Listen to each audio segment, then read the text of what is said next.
So today I am reviewing the portable blender by Zulay Kitchen.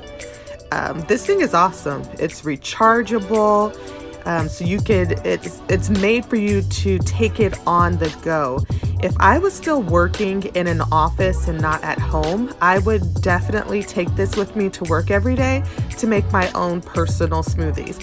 And it just shares their story on the box, which is a really cool story. Just gives background as to how the company came to be.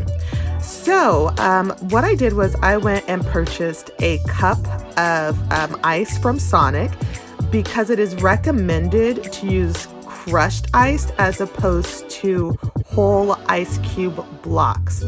I'm not that big into ice. I don't have an ice maker that makes crushed ice, so I just went to purchase it.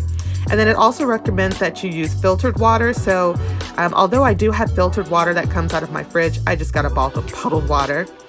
You see soap in there. It's because I was just demonstrating how to clean it. It recommended that you add water into it before its first use, and I have soap, of course. Cut up some strawberries, as that's what I will be using today. And because it's portable, it also comes with a portable charger so that you can plug it into, your car on your way to work or wherever. What does not have a USB port for you to charge it at? So I thought that charger cord was pretty cool. It comes with its sponge to clean and wash it out. So that's one of the utensils that comes with it. And then there's also, now I'm not too sure what this is for. There weren't any kind of instructions. I'm assuming it's made to kind of like move the fruit around or vegetables around if you need to once it's inside the blender. I cut up strawberries. Those strawberries, they're not frozen. They're cold, but they are not frozen. I don't know if I would recommend attempting to use frozen fruit or veggies in this blender. It's not that powerful. Of course, I can do that in my Vitamix, but not this portable blender. So there's two separate caps on here. The first one that I just showed with the holes, and look, there's still soap. I guess I didn't rinse it out as well as I thought, so I kind of had to cut the camera and rinse it out a second time. So I'm glad that I removed that additional top off of there to see that soap, because y'all, I would have been drinking a soap smoothie basically. Okay, so first what I did, and I also made sure to cut them the strawberries up in like 1 inch. It suggested 1 inch cubes, so that's what I did. So I'm putting the strawberries in first, and you guys, I'm not making this smoothie to drink it. I'm pretty much just reviewing it for its functionality. It's too late for me to have anything like this right now, so I'm just adding strawberries, ice, and water to see if I am able to get a smoothie consistency from this blender. That is all. Typically, I would add kale, bananas, pineapple, mangoes, but that's not what this video was for. So as you see, I used that little tool to kind of push the strawberries down a little further. Now, here's where I made my mistake. I was supposed to add the water first. Totally forgot about that. Totally forgot that I didn't add the water. And I was like, oh yeah, duh, supposed to add the water. So poured the water in, which of course melted some of the ice. No worries, I've got a cup of Sonic ice right next to me that I'm just going to pour on top of the ice that I just melted with the water.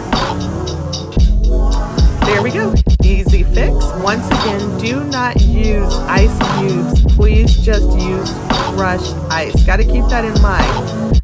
I've just read some other reviews, and the blender is not powerful enough to crush ice cubes.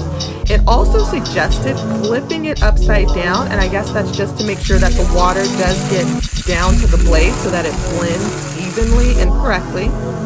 So there you have it. It's blending. It's not that loud, and as you can see, that's the handle so that you can kind of just carry this thing on the go. It suggested blending, I believe, for 90 seconds. I could be wrong. It just pretty much varies based on what you like your smoothie consistency to be. Typically, because I have more fruits and I typically add more vegetables in it, my smoothies, I like them at a more thicker consistency. That's just me. But because I have strawberries, quite a large amount of ice and water in here, and I did want to see just how finely, how finely it blended those strawberries, I let it run for longer than I usually would. Okay, so I removed the top cap, and as you can see, this is kind of like an overflow cap. So I was just pouring that out into my mug.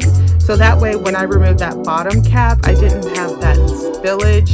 And see, it catches like the big chunks, which is good, that filter type thing. And then now I'm just pouring the rest, and as you can see, it is a smoothie consistency. Now it's a lot looser. Like I said, this is my first time using it, and I'm doing this as a product review. I really wanted to see just how well it could blend the strawberries, and and what type of consistency it's able to give. This thing is awesome. I totally recommend it. For the price, you just can't go wrong. To purchase, find the link below. Thank you so much for watching.